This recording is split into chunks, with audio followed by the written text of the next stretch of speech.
someone has spent a great deal of time and effort putting this all together with the specific purpose of deceiving you.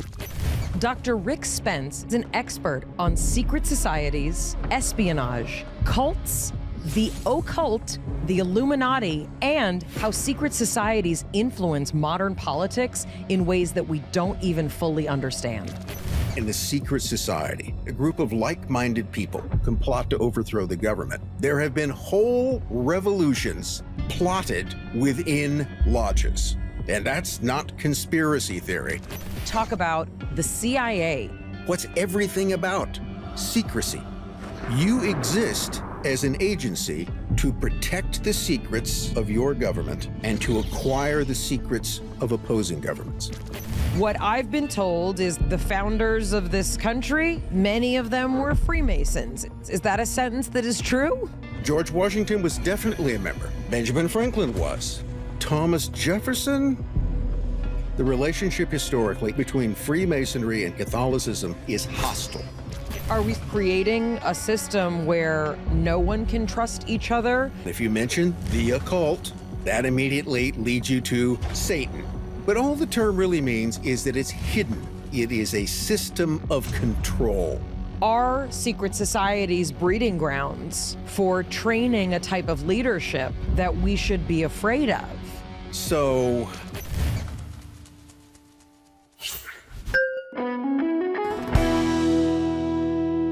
Hi, I'm Mayim Bialik. I'm Jonathan Cohen. And welcome to our breakdown. This is a secret breakdown. We're swearing everyone to secrecy. It is a very secret breakdown.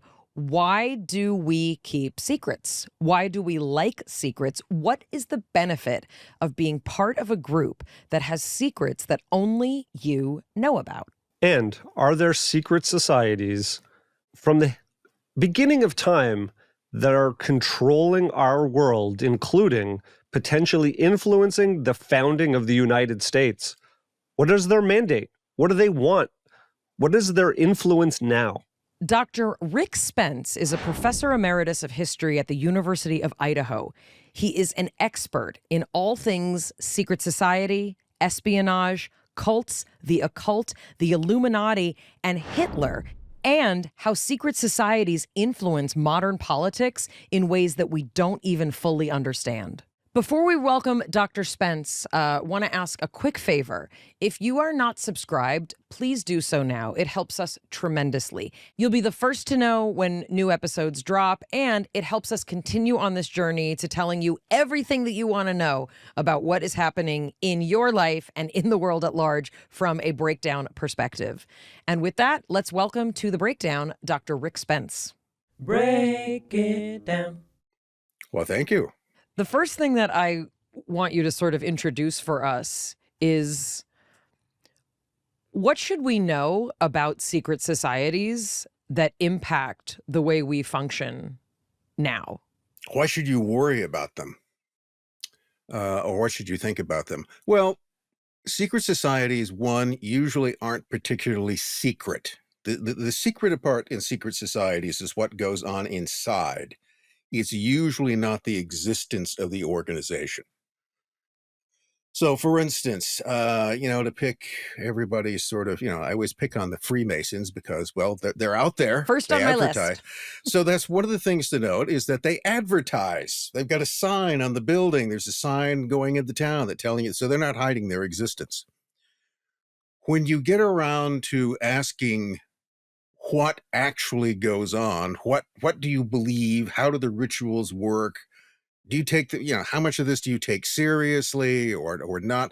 Well, that's where you're going. The answers are going to vary quite a bit.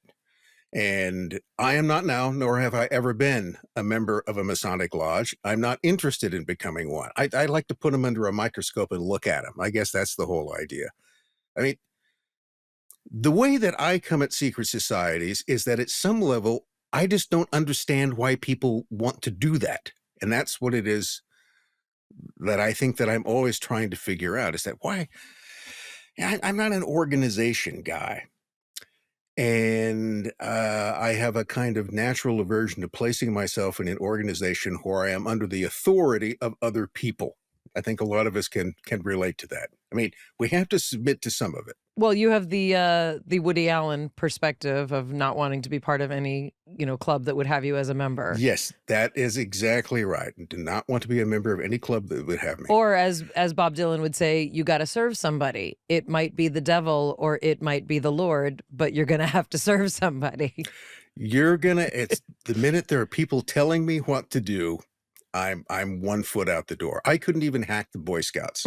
Right, that was too much for me, which give you an idea. Well, can I just ask though? Sure. I don't know. To me, this seems to be the part that I do understand. It's because you like rules. I like rules, but as humans, we want a sense of. I mean, the word is fraternity, which is gendered, but we want a brotherhood. We want a sisterhood. It provides protection. It keeps us from, being attacked. It maintains a boundary against vulnerability. I mean, to me, that actually makes sense. What doesn't make sense is, with all due respect, all the weird shit that goes on in these secret societies. Well, it's like someone there was an interview we were talking about the Bohemian Club, not Bohemian Grove. Grove is where they meet. The group is the club. And the question that came up was that, well, I can understand a lot of rich guys having a club and they want to get off in the woods and sort of kick back. That makes a certain amount of sense. But why the robes, the chanting, and the owl? Okay. Why is that necessary? Because, I understand summer camps, and I never went to a summer camp. I did do that had a giant owl, and we had to dress in robes and chant to the owl. That just wasn't part of it. There's an appeal to mysticism. Everybody likes in fact, one of the founders and leaders of a short-lived but very influential secret society in the 18th century, a fellow by the name of Adam Weishaupt, who founded a thing called the Illuminati, said that nothing so appeals to the human mind than a concealed mystery. So as setting up the whole Illuminati, which had a very kind of political purpose, he knew that there was an appeal to making things mysterious and to swearing oaths and to having the robes and, rather than turn on electric lights, how about some torches? It adds an ambiance to these things, and it adds a certain aesthetic to it that you don't have otherwise. But going back, we were talking about the Freemasons. I was giving an example of a secret society and, whether you should be afraid of something. The Freemasons advertised their existence, but there was the local lodge here in the town that I live in has been having a recruiting drive, and they have a sign up in front of the lodge. And in addition to the sign that tells you that they're there, and it says secret society ? Not so much. Okay. Now, the interesting thing about that, then they go, no, we're not a secret society. So we are kind of, but how much? Do you want to come in and find out? It's a kind of interesting teaser in that regard. What you'll often get from Freemasons is they'll tell you, this is a boilerplate response, which is that, no, we're not a secret society. We're a society with secrets. You join the organization, you're admitted. Remember, you're chosen. This is one of the things about, if you wanted to figure out, is this a secret society? Well, first of all, you get picked or you don't get picked. Use another example, a fraternity or a sorority at college. Some people get in, some people don't get in. The reasons for that are sometimes obvious or they're concealed. But some people don't make the cut for one reason or another. Well, and that gives, exclusivity is attractive. Yes. Okay. Always that you've become part of something that other people or most people can't get into. And Weishaupt would say that appeals to something else in people, vanity.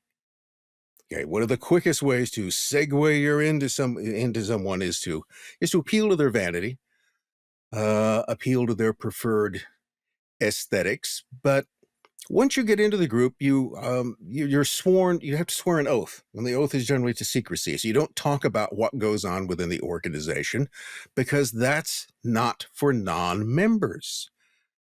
You may be getting the secrets of the universe explained to you here, and most people just can't handle that. So you have been chosen to receive particular wisdom or information that other mere mortals will not have, which probably makes it sound a lot more interesting than it actually is, but that's part of the appeal.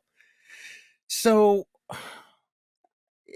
on its own, there's nothing that odd about people being selected for a group. I'm special. I've now been chosen to be part of the group, and you go through the oaths of secrecy to keep things hopefully within it. Although, as I've pointed out to more than one Masonic acquaintance of mine, I can figure out all of your secrets. I already know what they are. I'm what's in Masonic circles known as a cowan. That is a nosy outsider who pries around trying to find out the secrets of the order without becoming a member. And yeah, that's what I do, but for scholarly purposes. And I said, I can go and find all of your rituals. There's nothing really secret about it. So what are all of these terrible oaths of secrecy? The whole idea of I cross my heart and hope to die. That's a condensed version of a secret society oath. But there's always the threat of death, horrible death, if you betray the secrets. It's a good motivator. Fear of death. It's a good motivator. I said, look, we know that if somebody betrays this, they're not going to be tied to a stake and eaten by crabs at low tide. Okay, that's just not going to happen. So why bother to do that? He goes, well, the whole thing is a test of character. If you swear an oath and you break it, what have you demonstrated? That you never were trustworthy to begin with. You have shown yourself to be a bad brother, and you will be cast out. We're not going to kill you, probably, but that would be against the law, among other things. This is what bothers people who are outside of these organizations. There are a group of people who meet under rules of secrecy who do something which we on the outside aren't somehow privileged to know, and we don't like that. Just as there's a desire to be part of a group, there's also the resentment that comes with being excluded from it. So again, if you were to go to a university environment that I spent way too much time around, you got your fraternities and sororities, which live in their own little Greek world on campus. And I think it's probably fair to say that most other students have a somewhat negative attitude towards the Greek world.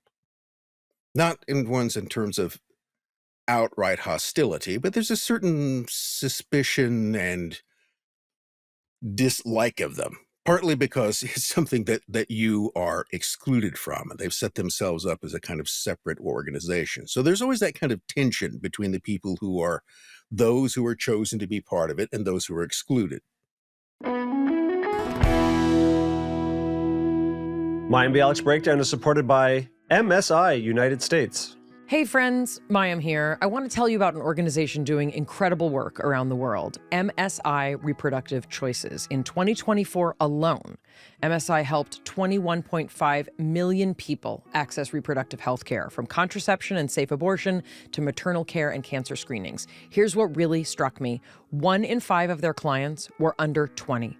That's millions of young people getting the tools to make informed decisions about their futures. And without MSI, pregnancy-related deaths in the countries they serve would be about 15% higher. That's a real impact and real lives saved.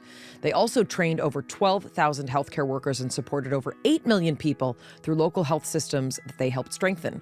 This organization is donor-funded. They get no help from the U.S. government. They're asking for support, and they need our help. It's very inexpensive, and you can have a huge impact. Just $6.50 per year of contraception is incredibly transformative. You can help girls stay in school, help women stay employed, and help them live healthier lives. With $65, you can give 10 women contraception for a year. To give, text my first name, Mayim, to 511-511. Text MAYIM to 511-511, or go online to msiunitedstates.org to learn more and to give. That's M as in modern, S as in safe, I as in informed. msiunitedstates.org. How many women will you help? Please Please give generously. Text Mayim to 511-511 today. Text fees may apply. Mayim Bialik's Breakdown is supported by Blue Land. The holidays are all about creating a cozy, safe home. But if you're using laundry or dishwasher pods, hidden microplastics could be sneaking into the place and people you care about most. That's why we made the switch to Blue Land across all of our cleaning products, especially during the holidays when most of us spend more time cooking, hosting, and cozying up indoors. Blue Land products meet the highest standard of clean. They're effective yet gentle on people and on the planet. In fact, Blue Land was named an EPA Safer Choice Partner of the Year. From cleaning sprays and toilet bowl cleaner to dishwasher and laundry detergent tablets, Blue Land's formulas are 100% microplastic free, made with certified clean ingredients free from chlorine, bleach, and harsh chemicals that are safe to use around kids, pets, and plants in the house. You'll love not having to choose between the safe option and what actually gets your home clean. We love using Blue Land. It consistently delivers clean and effective ingredients. They're affordable, and I love the dishwasher and laundry detergent tablets. They also have a light and fresh scent, which we love. Blue Land has a special offer for listeners. Jonathan, tell them. Right now, get 15% off your first order by going to blueland.com/break. You won't want to miss this deal. Blueland.com/break for 15% off. That's blueland.com/break to get 15% off. Mayim Bialik's Breakdown is supported by Symbiotica. So many people right now are struggling with stress management, sleep issues, disrupted focus. Symbiotic is here to the rescue with high-quality supplements you can trust that your body can actually absorb. Jonathan and I love their magnesium L-threonate, which reduces brain fog, calms and balances mood, and helps support a restful sleep.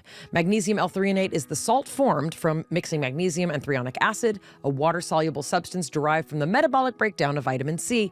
And liposomal delivery actually makes a difference. It means faster nutrient absorption, and its patented compound effectively crosses the blood-brain barrier. Plus, we're big fans of the yummy vanilla cream flavor. We love how stress-free Symbiotica makes it to stick to healthy habits, even during vacations and road trips. The packets fit right in my bag whenever I need it. Stay consistent this fall with Symbiotica. If you've been feeling off lately, give it a try. Made a huge difference for us. Go to Symbiotica.com/break for 20% off plus free shipping. That's Symbiotica.com/break. for 20% off plus free shipping. Well, it's interesting that you talk about the Greek system, because that's one of the only places that women actually are mentioned as having a secret society is in the Greek world. Meaning, when we talk about Freemasons, when we talk about Rosicrucians, we talk about even mafia, when we talk about all these different Illuminati, I mostly think, and I think my grandfather was a Knight of Templar, I think. Like, when you talk about these things, I only think of men. I think of men and their secret societies. I know some people of the bohemian variety. It's men, right? It's all these dudes getting together. And sororities is one of the only, I literally can't think of another where you, besides witches, where you have a bunch of women getting together to do things that nobody's invited to, or midwives. Well, there of course, when you look deeper, there are exceptions to that. In witchcraft, it's not all women unless they want it to be. There's always warlocks.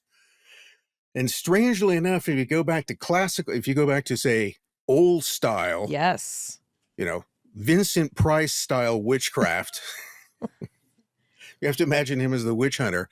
You do often find that, if you looked around, it's usually the warlock who's in charge. There was often, while most of the parishioners would be female, women seemed to predominate in traditional witchcraft. There were men, and the men were often in the position of either being a kind of consort to the witch or being the devil. There was always someone in these groups who would play the position of the devil, and that usually went to the male. But in Freemasonry, for instance, although it's generally a boys' club, there exists, and there has always existed within Freemasonry, irregular lodges who admitted women. Did you say irregular lodges who admitted women? That is the term which now, who are the regular lodges? Well, they're most of them. I think you're underselling the male aspect of this. Like, can you give us a Freemason primer, because what I've been told is like the founders of this country, yes, many of them were Freemasons. Is that a sentence that is true? Well, you'd have to define many. It's sometimes argued that they all were. I've heard this before. And in fact, I've heard a prominent local Freemason stand up in front of at a public ceremony and argue that this country was founded by Freemasons on Masonic principles and it is a Masonic republic. He said that. I asked another Freemason who was there later, do you agree with that? And he goes, I think maybe he's kind of overstating it. There's an influence. This is one of the things about Freemasonry. Nobody owns the rights to this thing. There is no origin to it. Nobody knows how it originated. Okay, but like George Washington, yes or no? George Washington was definitely a member. Absolutely. Okay, I'm going to give you another one. Benjamin Franklin. Benjamin Franklin was. But Thomas Jefferson, maybe.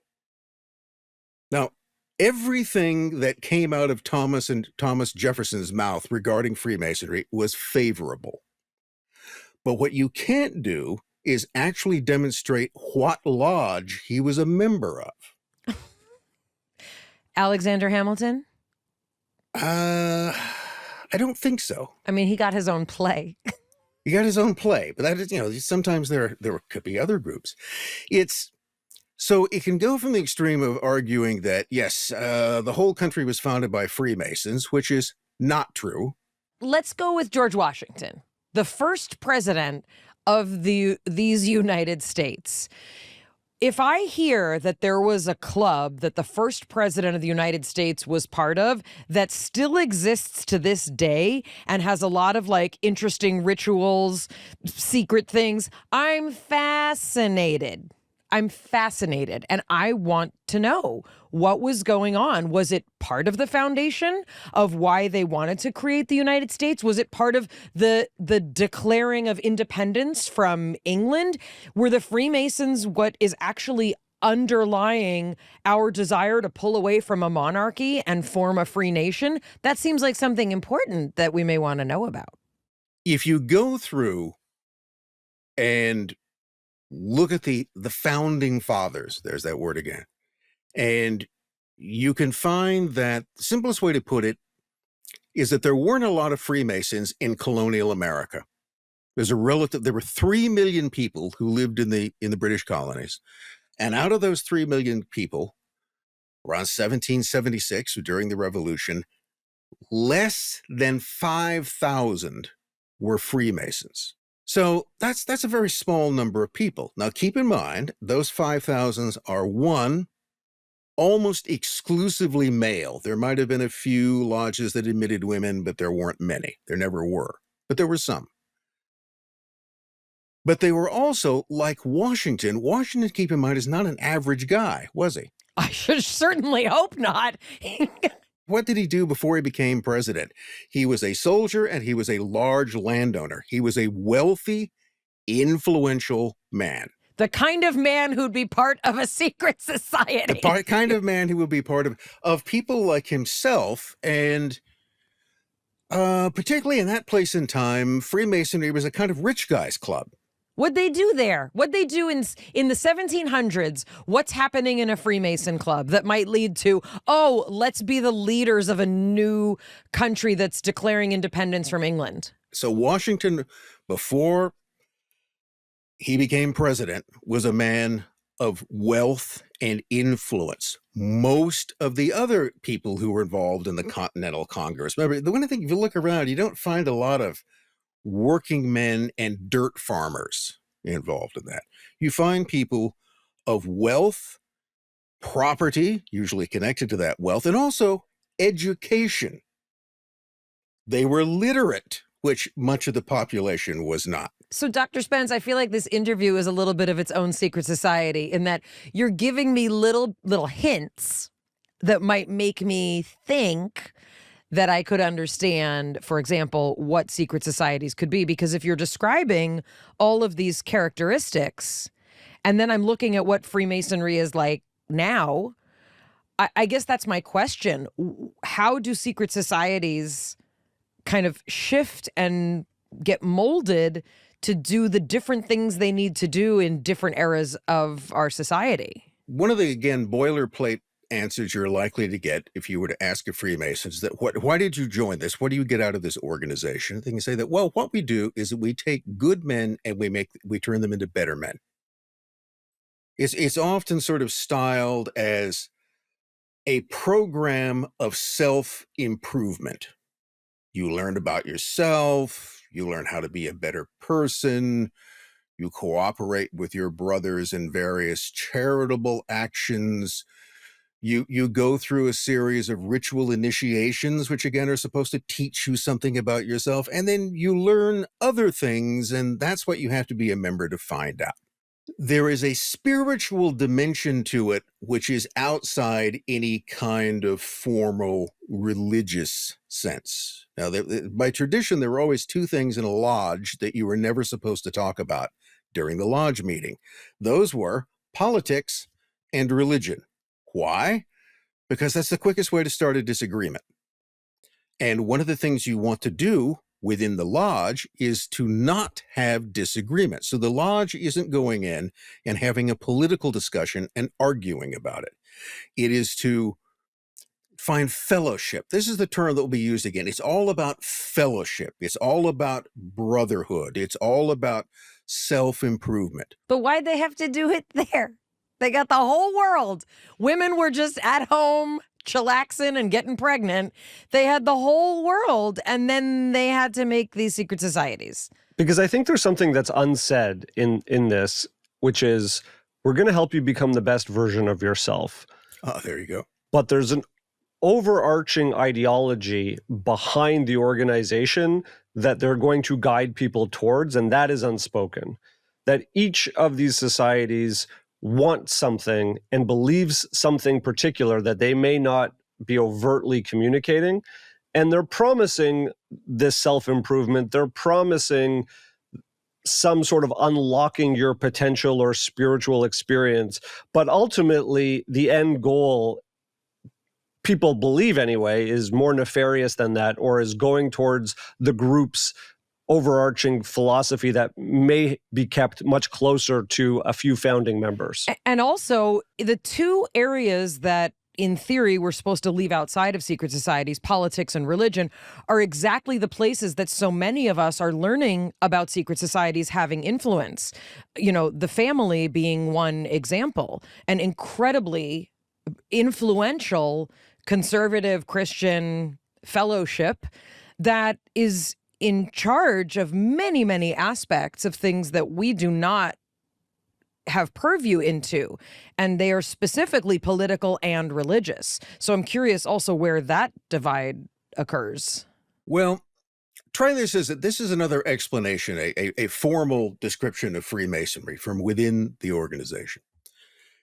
And Freemasonry, according to this, is a system of morality veiled in allegory and illustrated by symbols. Can you say that again? A system of morality veiled in allegory and illustrated by symbols. Now, my question back to you is, what the hell does that mean? To me, that just screams, we're going to control the way you think towards some end, and you're going to become a form of Manchurian Candidate minus the killing.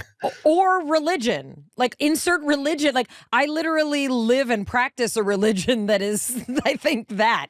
We're all about allegory, myth, symbols. Like, that's what a lot of religion is. Well, it's a response that I would argue, and I argue this when it was told to me once, is that that's an answer that tells me nothing. That's a non-answer. All right, it's just further obscurantism that you're throwing out, and it's designed. First of all, you would have to know what the morality is, what the allegories are, and the symbols that are used in this, so you can see those things working. But see, Jonathan, I think you've sort of put forward the basic idea that people outside, whether it's Freemason or other oath-bound orders have, is that these people are up to something, right? They're up to something. Like the Bohemian Club potentially choosing presidents is what people believe. I've seen the documentary. I know what they say. And they will, of course, deny that. They'll say, we don't, remember at the Bohemian Club, the whole idea is that what's the little motto outside the grove? Weaving spiders come not here. The last thing we want to do is to talk about business. Oh, no. We never want to do that. Now, I think that's probably self-serving BS. It's the simplest way. You are going to talk about business no matter what you do. Now, remember in the case of something like a Masonic Lodge meeting, you don't talk about religion or politics during the lodge meeting. Now, but the lodge meeting ends. The gavel comes down, it's over, and it's the same group of people who are in the room, right? Well, you're also not supposed to drink during lodge meetings for the same reason. Getting drunk and talking about religion and politics will lead to an argument. Or a baby. or a baby, or maybe some revelation, but probably an argument. But once the lodge meeting is formally ended, well, now you can all have a beer and you can talk about religion and politics. So what goes on very often is that what you've created in a secret society, particularly through deciding who's going to get into the fraternity and swearing and creating and inculcating a loyalty to the group, you've generally created a group of like-minded people. I mean, that's how you're going to get in there. Sometimes groups like to have diversity of opinion, but generally people like to hang out with people whose opinions are pretty much like their own. Once you've got that, you then have a kind of petri dish to create all other sorts of things. So you can have a regular lodge meeting, and you can go through your lodge business, and you can get some self-improvement out of it, maybe get some secrets of the universe. And then when that's over, the same group of people can plot to overthrow the government, which at various points in time in history, that's exactly what they've done. There have been whole revolutions plotted within lodges. And that's not conspiracy theory. I can give you the prime example of it is the Young Turk Revolution in the early 20th century, the one that overthrew the Sultan of the Ottoman Empire. And there was one, and they used the lodge as a cover for political activity. Because people would argue, these guys are kind of harmless. They're not doing it. Yes, they are doing something. They're plotting a coup d'etat to overthrow the government. And they did so in the Macedonia Resorta Masonic Lodge in Salonika. You can name the lodge and the town it was in, and you could probably determine the meetings where they plotted the revolution. And that's not the first time something like that has happened.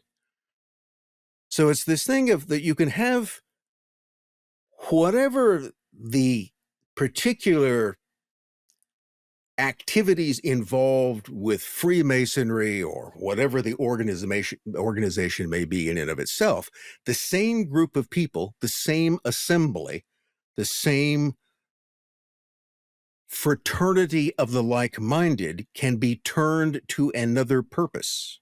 Well, it's a great cover. If your organization claims not to be religious or political, that's the perfect place to hide secret political activity. Yeah.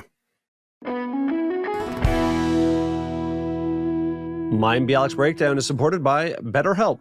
As the seasons change and the days grow darker sooner, it can be a tough time for many. Fall, particularly as we enter the holiday season, isn't easy for everyone, and it's very important to stay connected. This November, BetterHelp's encouraging everyone to reach out, check in on friends, reconnect with loved ones, remind the people in your life that you're there and that you care. Just as it can take a little courage to send that message or grab coffee with someone you haven't seen in a while, reaching out for therapy can also be difficult, but it's so worth it. It almost always leaves people wondering, why didn't I do this sooner? Our experience with therapy is that it's especially important this time of year. There's so many new demands that are placed on us, parties to go to, social commitments. It can be overwhelming. But please, this is the time to not give up on yourself and your opportunity to learn more about yourself and learn to handle all of the challenges that the holiday season can bring. BetterHelp therapists work according to a strict code of conduct. They're fully licensed in the U.S. A short questionnaire helps identify your needs and your preferences. If you're not happy with your match, guess what? Switch to a different therapist at any time from all of their tailored recommendations. Fully online, you can pause your subscription whenever you need to and switch anytime at no extra cost. With over 30,000 therapists, BetterHelp's the world's largest online therapy platform with over 5 million people served globally. It's convenient. You can join a session with a therapist at the click of a button to help you fit therapy into your busy life. This month, don't wait to reach out. Whether you're checking in on a friend or reaching out to a therapist for yourself, BetterHelp makes it easier to take that first step. Our listeners get 10% off their first month at betterhelp.com/break. That's betterhelp.com/break. Mayim Bialik's Breakdown is supported by Blissy. I learned something new recently. Traditional cotton pillowcases can cause hair damage and skin breakouts. But it makes total sense, and now I can rest easy, literally, with Blissy. Blissy pillowcases and hair accessories are better than satin, which is made from synthetics, rough on hair and skin, and it's cheap for a reason. Blissy's pillowcases were voted Best Gift of the Year of 2024. Their pillowcases will give you healthier skin and hair in weeks, help reduce fine lines and wrinkles, and eliminate frizz, protecting color-treated hair, and even preserving that incredible hairstyle that you managed to nail this morning. Blissy's dermatologist tested and recommended. It's clinically proven to not clog pores, unlike cotton, and has naturally hydrating silk fibers, keeping skin moisturized all night. They're also antibacterial, hypoallergenic, and my favorite, machine washable. They have over 70 colors, including a new Wicked and Harry Potter line, and it's a good thing. I haven't posted a messy bedhead selfie in a while. With Blissy, it would be challenging to do so. Blissy pillowcases are also naturally cooling and breathable. No more sweaty nights, so I get better sleep and my skin and hair look better. Because you're a listener, Blissy's offering a 60 nights risk-free plus an additional 30% off when you shop at blissy.com/breakpod. That's BLISSY.com/breakpod and use code BREAKPOD to get an additional 30% off. Your skin and hair will thank you. Which are the most active and influential now, or can it be said, because of the lack of information that's available? There was a thing called the Golden Age of Fraternal Orders in the U.S., which was pretty much from around 1870 to probably around 1940, maybe 1950. And if you go back to the period, say in the 1920s, something like 1 out of every 5 adults, mostly men, but remember, women, there are always women as auxiliaries to these groups.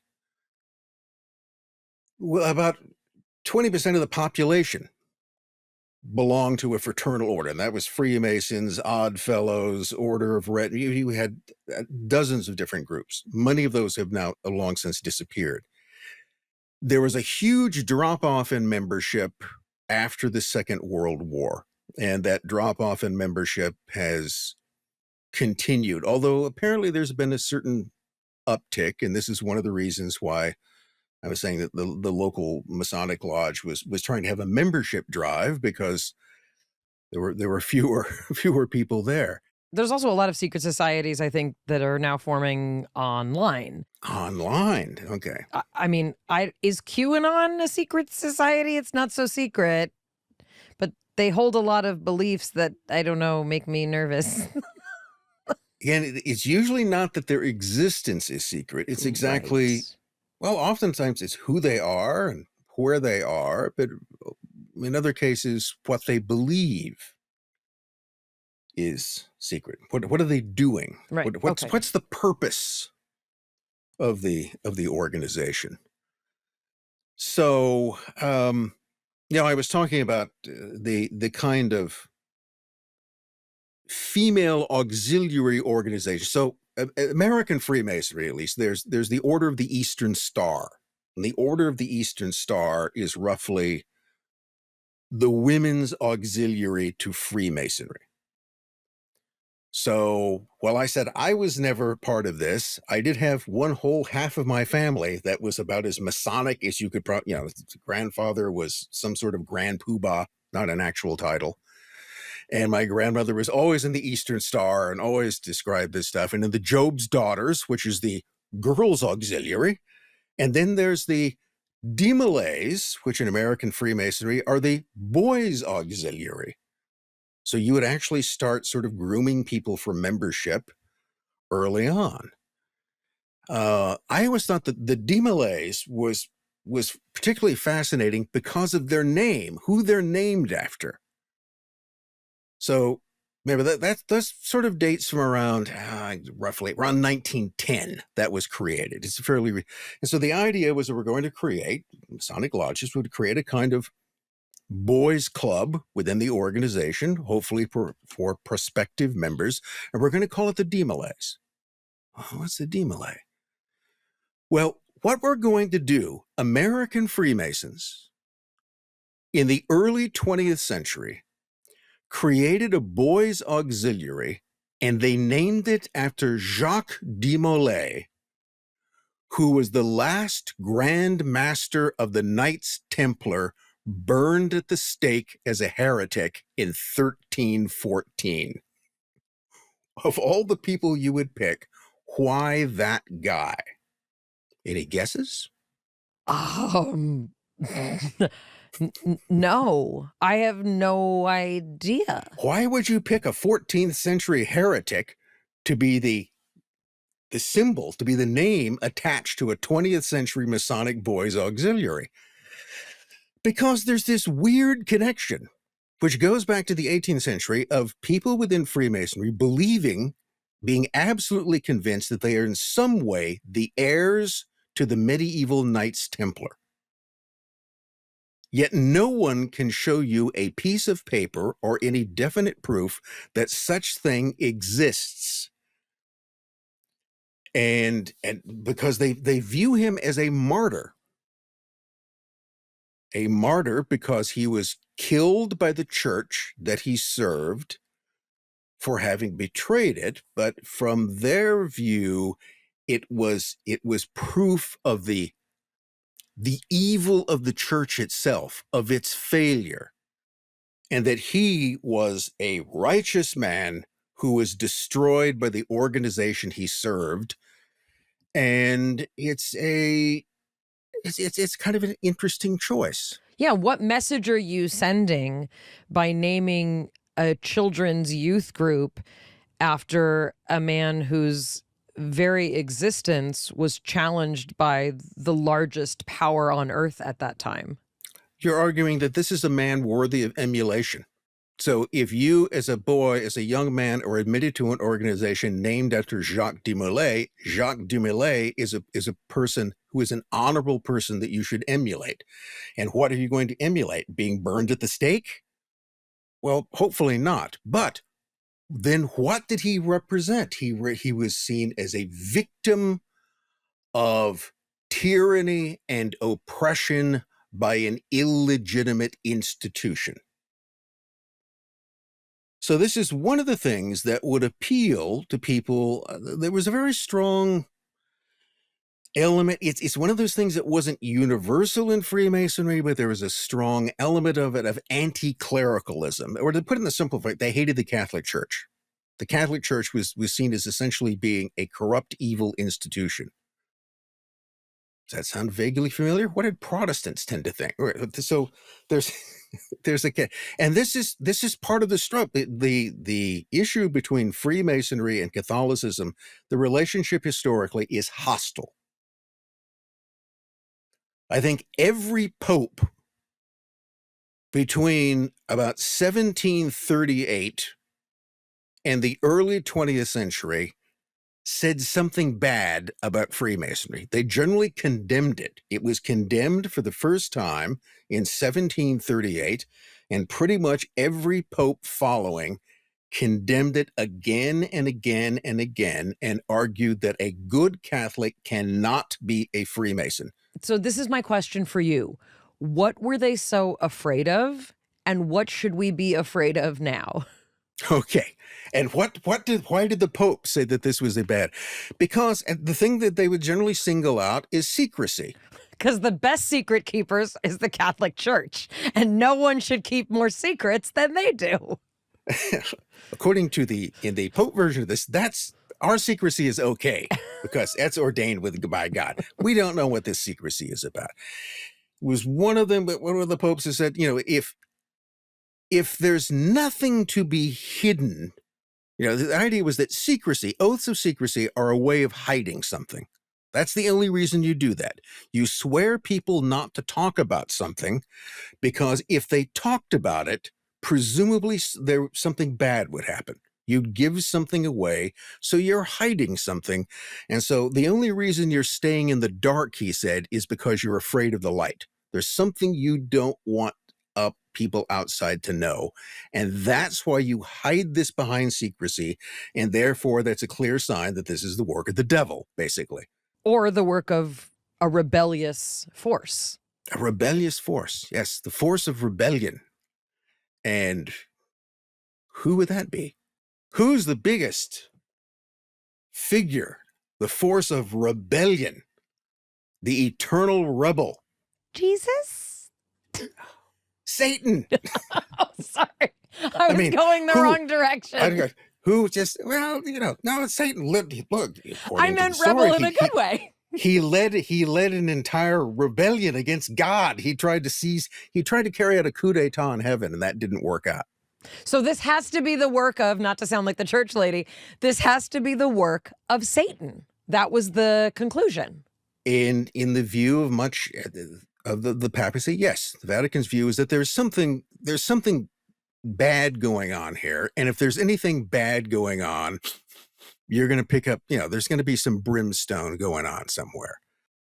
Certainly from the Masonic view, that would be completely denied. There's a very interesting figure in American Freemasonry, and this name will probably come up if you poke around it, a guy named Albert Pike. Have you ever heard of him? Pike. Albert Pike lived in the 19th century.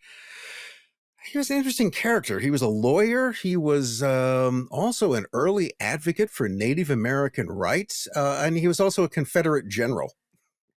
So, and he, until recently, actually had a statue in Washington, D.C. Oh, it was toppled quite recently. Put up by his fellow Freemasons, by the way. Albert Pike is an interesting guy because he wrote a book, about a 900-page book called Morals and Dogma. Okay, so supposedly you want to understand what Freemasonry actually stands for and what all of these initiations actually mean. Well, he explained it to you in Morals and Dogma. There's no index to the book. But it's basically an explanation at the higher levels of Freemasonry. There's the 3 lower degrees that everybody goes through. You start out, you're the apprentice, and then you become a fellow craft, and then you become a master. That's it. 1, 2, 3, and you're done. Not exactly.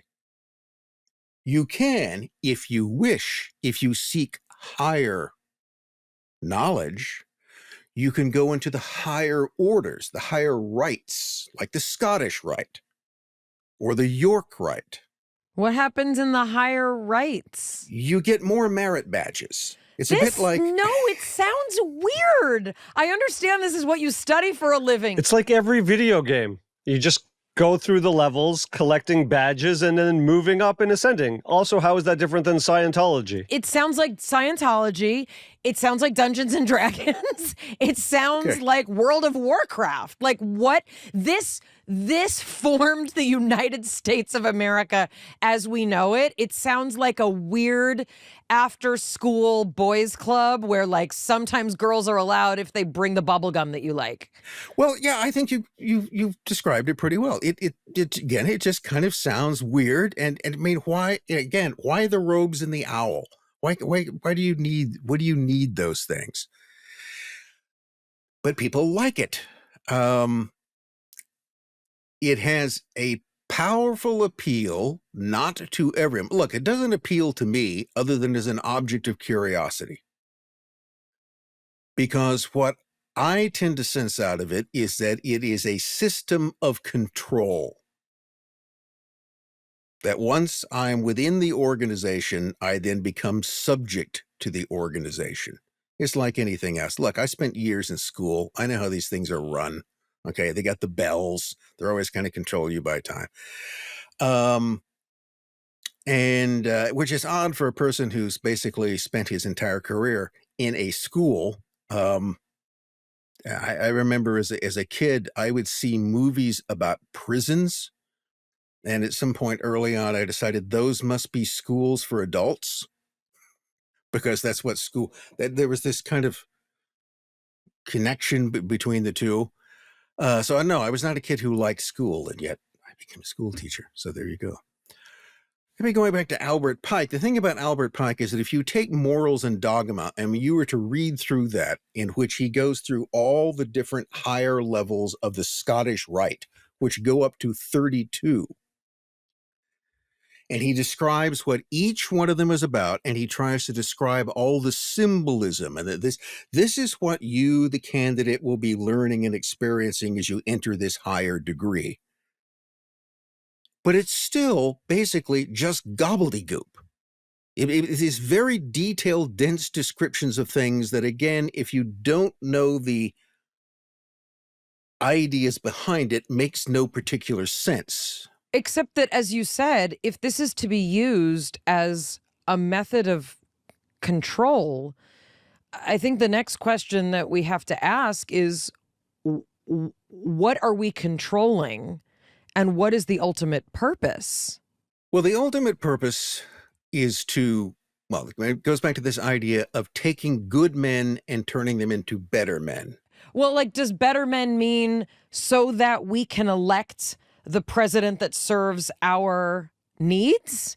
Does better men mean so that we can take over the world with a kind of information or religious or political persuasion that we think everyone should share?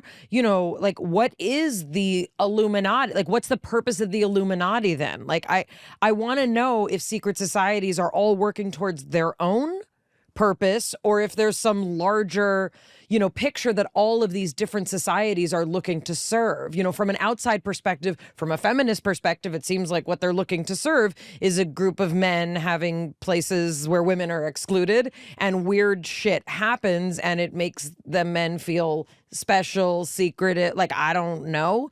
But when I learn about things like the family, and when I start seeing that some of these secret societies, there is a nefarious, kind of undertone of, we have the right way to behave, and the purpose of this society is to help other people basically come along with us, even if they don't realize they're coming along with us. If you talk about taking good men and turning them into better men, that sounds like a simple answer, but then there are two things that are, what's good? Define good. What's your definition of what a good man would be? And then what's your definition of what better means? You see, again, it doesn't tell you anything. If we go back to the Bavarian Illuminati, this group which was formed in the 18th century, which is real, it's not a figment of anyone's imagination, and we know who founded it, and we know the day he founded it. Adam Weishaupt, a professor of religious law at a Catholic university, interestingly enough, on the 1st of May, 1776, proclaimed initially what he called the Order of Perfectibilists. What? That's not even a word. Okay, and that was in German. Okay. The Order of Perfectibilists, he then changed to the Order of the Enlightened, which is the Illuminati. But see, again, you're playing the same game here. All right, we're the Order of the Enlightened. Enlightened to what? I have been enlightened. Enlightened to what? What exactly was the piece of information that was enlightening? But Weishaupt was very clear about what the goal of his organization was. And the goal of the organization, unabashedly, was world domination. Great. You're walking us right down the Hitler path. Was Hitler part of the Bavarian Illuminati? No. Was he part of a different secret society? Actually, he was connected to a secret society. On the fringes of one. A thing called the Thule Society. The what? Thule. You see it on ski equipment. Yes. Usually we say Thule, but it's Thule, which referred to a kind of Arctic Atlantis, but that's a rabbit hole we won't jump into now. Did you just say Arctic Atlantis? Arctic Atlantis. What yes, is an idea happening? of a lost civilization in the Arctic. Why? Wow. I don't know. This is what men did before video games. Ultima Thule. I'm sure it's in a video game at some point. And just to clarify for people, this is the same organization that builds the roof racks and No. It's not the same organization. Okay. Just making sure. A name. There was a legend of some ancient civilization called Ultima Thule. Yeah, it's a Nordic thing. Yes. Yeah, it's kind of a Viking Atlantis. It's a very overly simplistic explanation, but This is a secret occult organization. What does that mean? What does occult mean when I think about secret societies? Are some secret societies a cult and others are not? What does occult mean? What does occult mean? Very simple. It means hidden from sight. Always go back to the Latin. So occult means hidden. Well, you go back to the people who invented the word and see what they meant by it, and then it changes over time. But it's always good to figure out what it originally meant and then how it becomes something else. But a cult today, basically, people tend to think of it as diabolical. Because again, if you mention the occult, that immediately leads you to what? Satan. Okay? There are those who argue that the devil is always lurking behind everything which is occult, and that's why it's hidden. But all the term really means is that it's hidden. And what is hidden is a hidden world. So occultism is based, which is the system of manipulating this hidden world, is that we live in a reality which is much bigger than the one that we can see and hear and smell, which is absolutely true. Just ask your dog. Or any friend who's done mushrooms. Or any friend who's done mushroom. DMT in particular. DMT. There's a bigger world out there. They've seen somewhere. the elves that are running the algorithm. Right, there you go. And they're the ones with the special knowledge. Okay, so take us back to Hitler's secret society, which it looks like formed at a very interesting time, 1917/1918, which for those of you historians out there was the end of World War I, a very rough time for Germany. Yes, the war was not going well. It wasn't over yet, but there was a fellow who had been off. Remember I mentioned before about those Masonic lodges in the Balkans that were used to plot revolutions? Well, he was a German, but he was part of that. He was mixed. He was initiated into those very same revolutionary lodges off in the Balkans. And his fellow, you'll love his name. His name was Rudolf von Zebotendorf. Stop it. Well, actually, his name was Adam Glauer, but he changed it to Rudolf von Zebotendorf. I think we're all on DMT right now. No. Okay. This happens. All I do, and in a lot of my research, I'm constantly studying people. And then one of the things you figure out is the name they're known by, that's not their real name. They have a secret name. Okay, they have a secret name. So he became Rudolf von Zebotendorf, and he was initiated into about every secret group in the Balkans that existed in the early 20th century. Everybody wanted him in their secret society. And then he shows up. He just comes back to Munich in 1917. Why? Nobody's entirely sure. He's also got a lot of money. Where did that money come from? Nobody really knows. They never do they? But he's got a lot of money. See, how many times can you begin this story in different places? A mysterious figure sort of shows up in town. He's got a lot of money and he's got spiritual wisdom to dispense, and he begins to gather a group of people around him.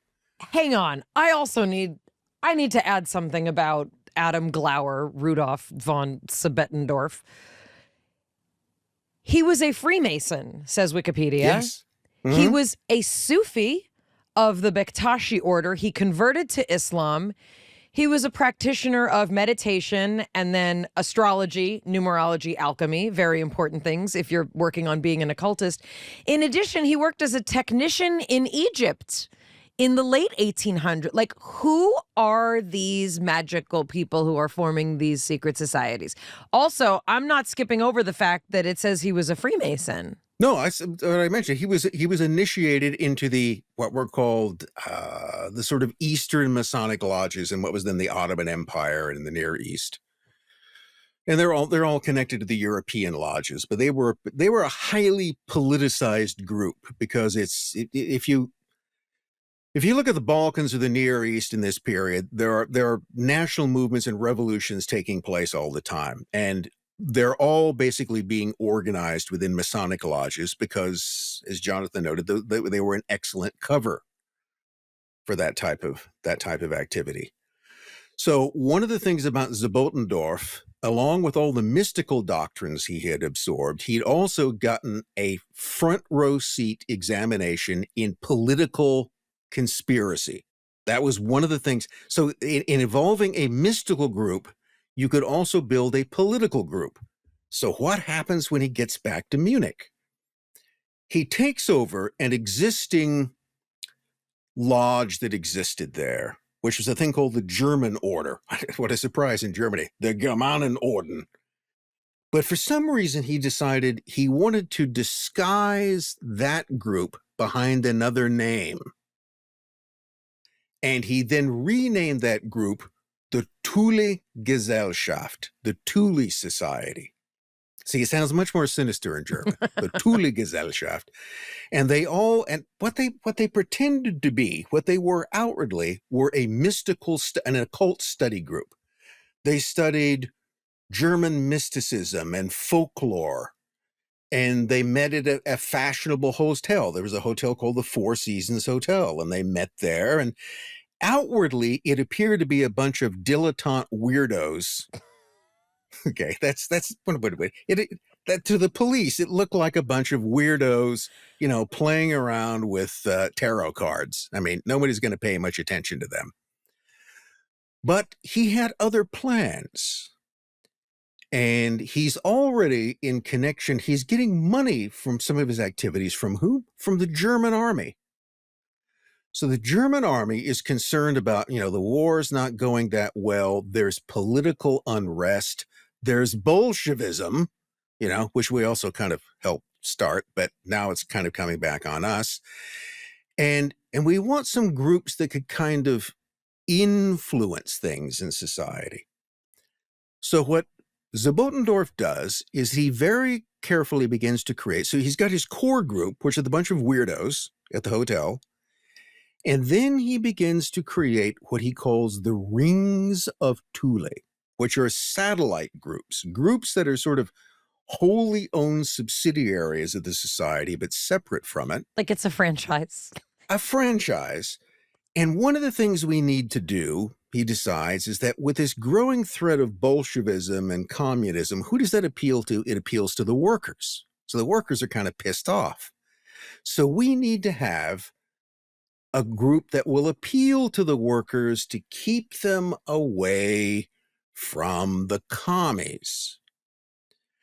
And what we need to do in this is not to create something which is anti-communist. We need to create something which is counter-communist. That is, which is a form of communism. So this is a difficult concept in some way, but the idea is that in anti-communism, you simply oppose everything that communists stand for. In counter-communism, you basically approve everything communists stand for, but you do it under different terms. You don't call it communism, you call it National Socialism. Ever wonder why that term came in? But what he eventually creates is one of his spin-off groups is a thing called the German Workers' Party. That sounds pretty pinko. German Workers' Party. So if you were going, I don't know, if you were a disgruntled worker and you're thinking about, I don't know, should I join the Bolsheviks? Well, there's this other thing called the German Workers' Party. And they stand for everything the commies do, but they also say that they're patriotic and mystical. So maybe I should check them out. So the German Workers' Party, which will a year down the road, change its name to the National Socialist German Workers' Party, the Nazi Party. So the Nazi Party is a direct evolution of this spin-off of the Thule Society. And that is the group which Adolf Hitler in 1919 is sent by the army to infiltrate. And he attends when he goes to the first meeting that he attends of the German Workers' Party, he listens to a lecture. And that lecture is titled, How and Why Capitalism is to be Destroyed. So, if you were kind of inclined towards communism or thought Bolshevism sounded attractive, now you've got this other group which is kind of selling you the same thing, but with a different agenda overall. That is to create a kind of parallel communism that will then be guided towards pay. Now, why was Hitler sent into this group? Because the German army had trained him as a propagandist. That was the first real job he ever had. So when the war is over, you often get this idea that Hitler is he's just one of these discharged veterans wandering around the country. No, he doesn't leave the army. He doesn't leave the army until 1921. He's still getting a paycheck from the army. And they bring him in. One of his superior officers, a fellow by the name of Karl Mayr, who once described Hitler as a dog looking for a master, decided to become his master. And he decided, this guy has speaking ability, and therefore he has the potential to have influence over other soldiers. So we're going to take him in and we're going to train him in terms of how to give pep talks and speeches. Also, how to become a spy, to ferret out if there are any commies among the soldiers. And then once he's trained, we're going to actually, they really don't send him into the German Workers' Party to spy on it. That's the way it's written about it. They send him in to take over the leadership of it. And when Hitler shows up and becomes a prominent figure, Zebotendorf is cast aside. He leaves. His job has been accomplished. He sort of started this group, and now there's another fellow who is sent in to manage it. The question is then, are secret societies breeding grounds for training a type of leadership that we should be afraid of? But the tool can be used for good or evil, right? Like they trained him to have influence, and it was only... They didn't say what the influence should necessarily be. It's the philosophy of the guiding organization that's then going to drive what the influence is. So we should be more concerned about what the philosophy of these guiding organizations are. And for the most part, those are the parts of the secret society that are kept the most secret. But the guiding hand in this is the army. That's it. It's the remnants of the German general staff in the post-war era that wanted to keep itself around and continue to have influence. So when you're looking at the Thule Society and you focus on that, you're looking at the wrong thing. Your attention is being diverted because the people who are actually pulling the strings on the whole thing, who are paying for this, who are training Hitler to be a propagandist, who funded the creation of the German Workers' Party, who probably were paying for everything Zebotendorf did, is the army. Because they wished to maintain social influence and control and thereafter. And then trace it all the way through. Who eventually makes Hitler Chancellor of Germany? The army. The guy who will anoint him with that office is Paul von Hindenburg.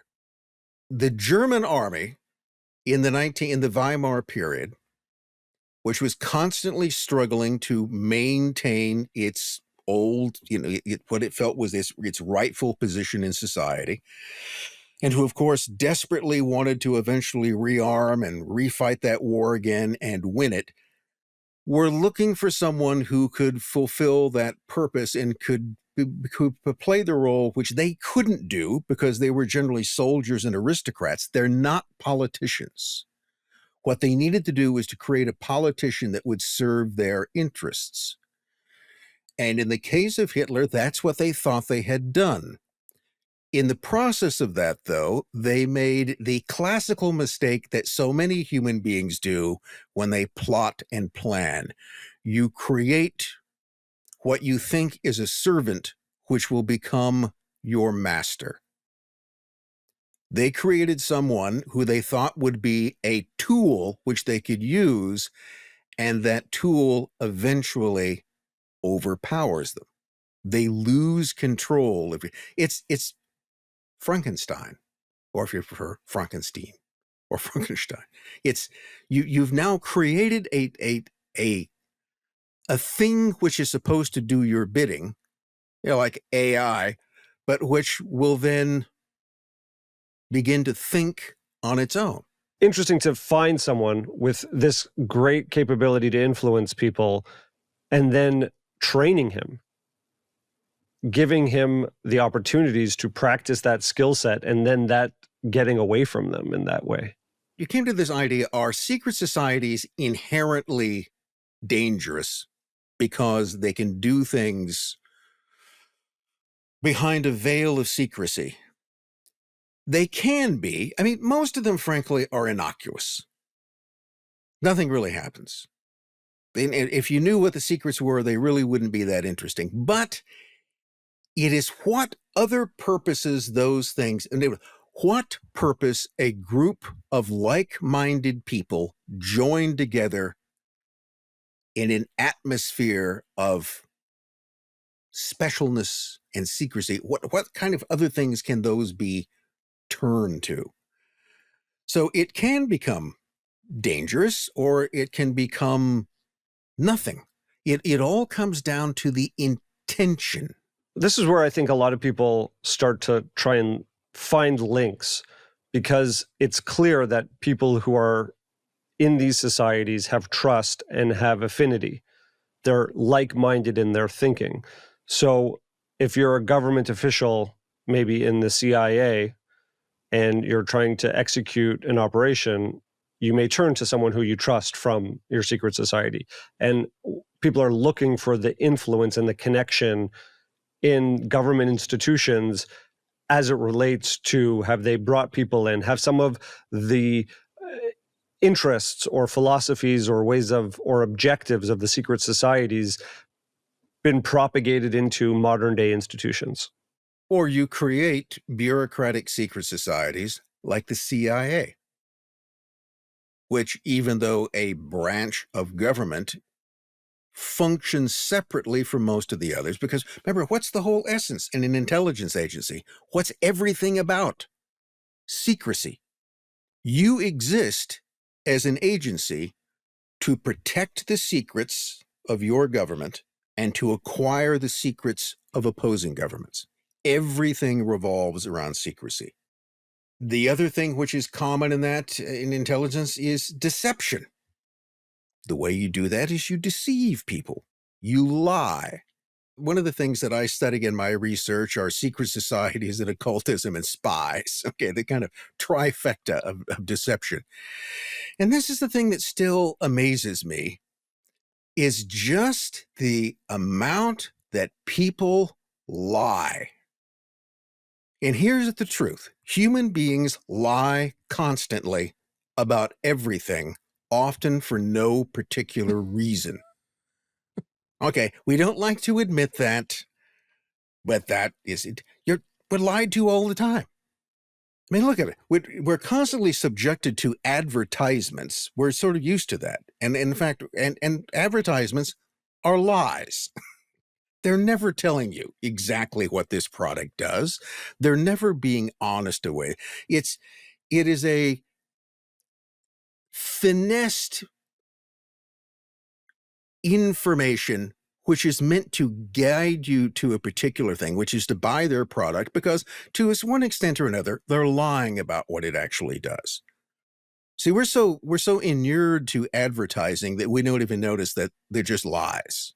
again, people that I've looked at and researched, and I said this about one guy that I've been looking at, is that he's always lying except when he's telling the truth. And that was the thing that became so surprising about him, is that I got so used to him just lying about things, lying about his resume, lying about everything. Then you find out that, no, wait, here, he actually told the truth about something. And that's kind of spooky, because then you've got to figure that, well, every now and then he does tell the truth. But when he tells the truth, it sounds almost exactly like when he's lying. And in fact, what he told the truth about would, on the surface, seem to be more improbable about what he lies about. And you don't know. And that's the kind of thing that drives my interest in a way. It's just trying to figure out, to eventually be able to parse the truth, the little elements of truth from all of the lies that they're embedded in, because that's often what you'll find. Do these kinds of secret societies, including the CIA, kind of breed lies and breed sort of a tendency to also fabricate because of this sort of pressure cooker that you're in? I think of a lot of the conspiracy theories, that are so like prevalent right now. So much of that comes from, I think they're lying to us, this must be the explanation, right? I mean, are we sort of creating a system where no one can trust each other? And that's where some of these conspiracy theories are thriving, because we're losing faith in what we previously thought we could trust. And yes, this is a question vaguely about the current administration, which has told us you're being lied to. Don't listen to this reporter. Don't listen to, this news story. Don't listen to this doctor. Truth itself is kind of up for grabs right now. It seems like a perfect breeding ground for more secrecy and more explanations for secrecy. Well, everybody tells you that you're being lied to. I mean, I just told you you're being lied to. So what's that? But I have no power. So, and you are. That simple statement is true. You are constantly being lied to about things.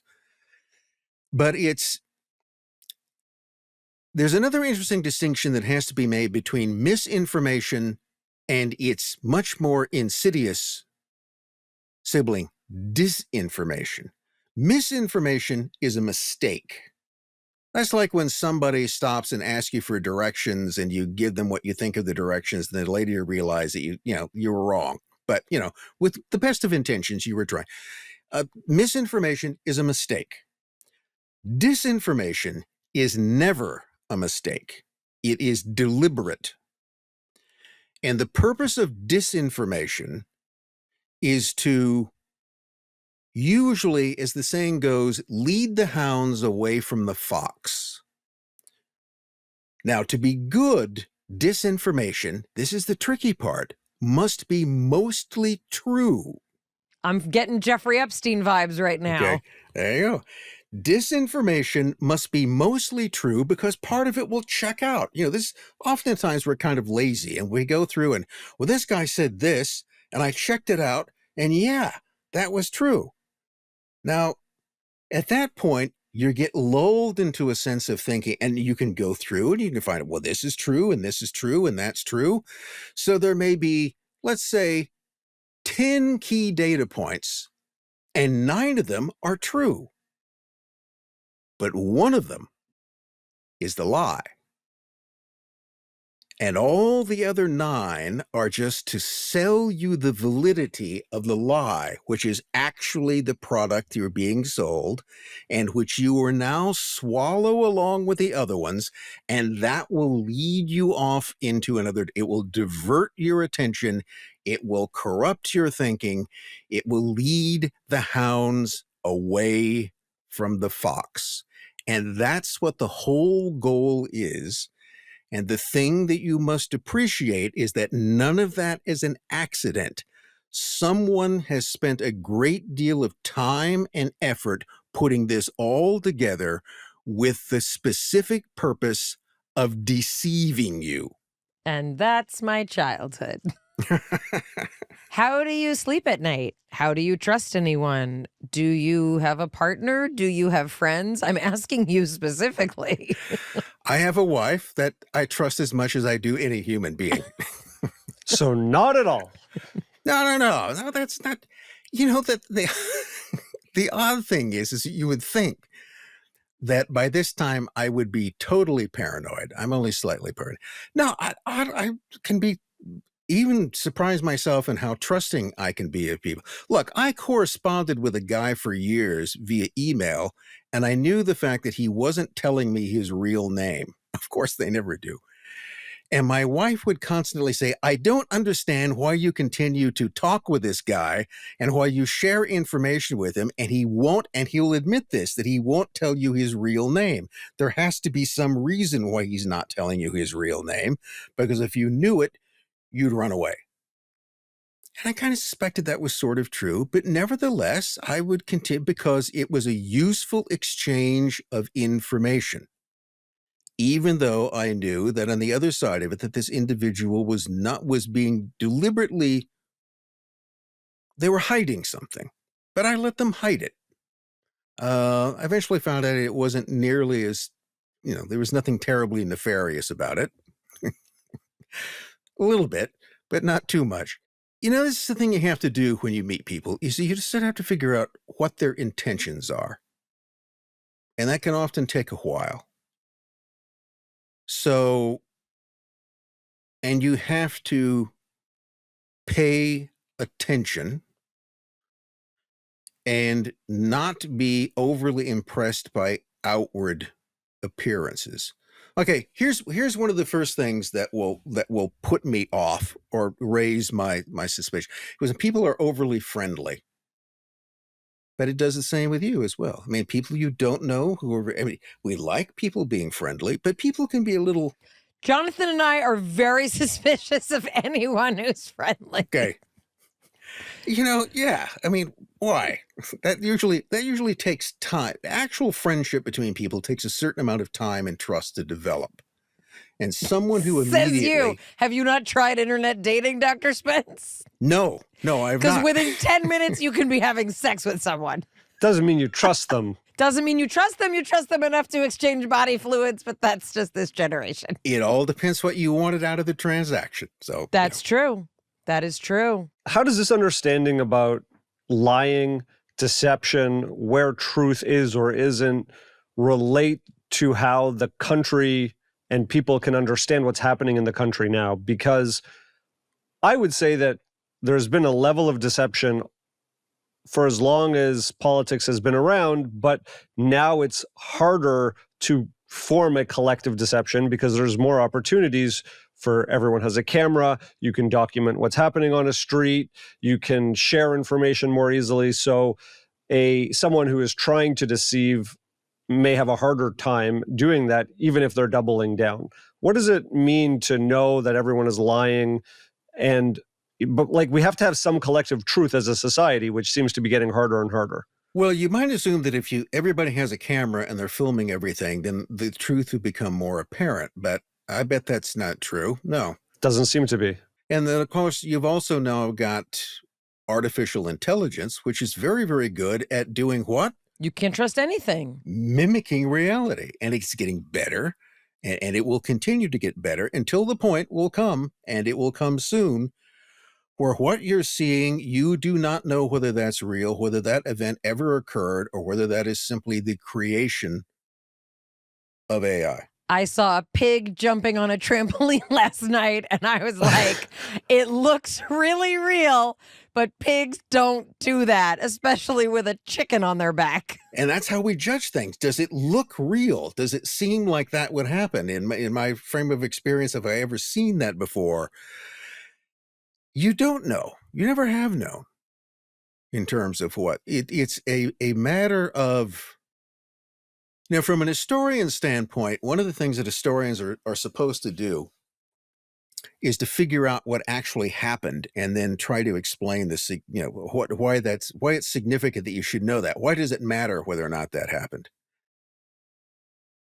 And this is what is the tricky part, is let's say that there's an event which takes place, an historical event. And one of the things to keep in mind is that you'll often find that you could get witnesses. It's the whole thing about eyewitness testimony, and what's the least reliable is eyewitness testimony, because you'll get three people who are they're all watching the same thing supposedly, but you will not get exactly the same story from each of them. Now, why is that? Well, it could be that, remember, whenever anything is happening, we only see half the world. Behind you, so if you were looking in this direction and someone else was looking behind you and you're at the same event, you're not at the same event.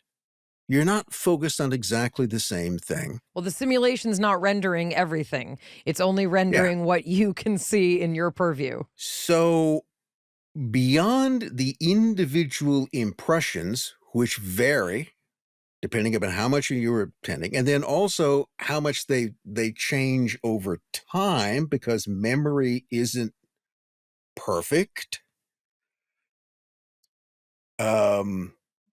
I've now can say that I watched a movie again recently that I watched 50 years ago. There you go. I saw it and I thought I remembered it, and I watched it and I didn't remember it. That's the blessing of being older. It's like you're watching it for the first time. Kind of. Although I somehow it and another film that was similar sort of blended into each other. So see, the memory I had, which was a perfectly good memory, I like that, I now realize was a lie.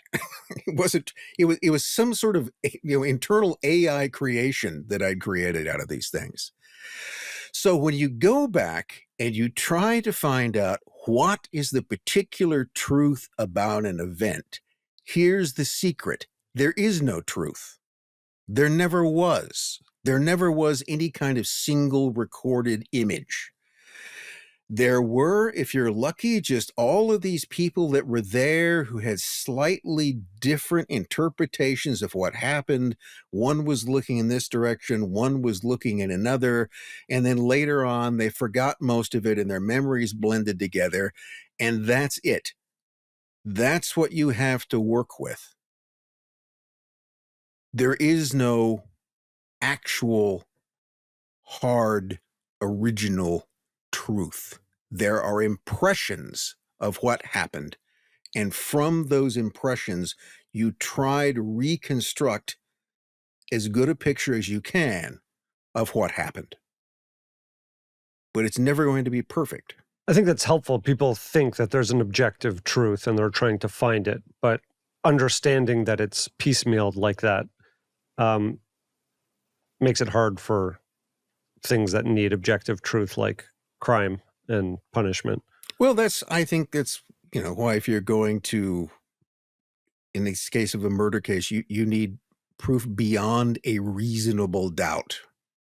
Now, you get in terms reasonable and doubt, but what it means is that if you're not certain, if you've gone through all of this evidence and you've looked at the different testimony and you're still not certain, then you probably shouldn't hang them, because you're not entirely certain. If you're absolutely convinced, if there is no, again, what that term reasonable means, because we would have slightly different definitions of that, but you want to be as sure as you can. But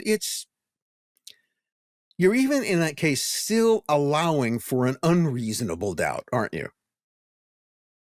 There might be a little, a little bit, but it's just not enough to overcome it otherwise. So there's no there when it tries to come down to what was the original, unadulterated, pure truth of the situation, because that never existed outside the fallible framework of human perception and memory. That's it. Explain the difference for us between a secret society and a cult, and potentially a religion. Like, there seems to be three distinct groups. Religions obviously much more accepted and allowed. Cults seemingly the most dangerous. Secret societies we've sort of covered a bit. Religions could be argued to be the most dangerous. Cult is the way that it's generally used is that it's a pejorative, it's an insult, and it's essentially used for some sort of minor religion you don't like. Okay, one that you can get away with calling names. Well, hold on.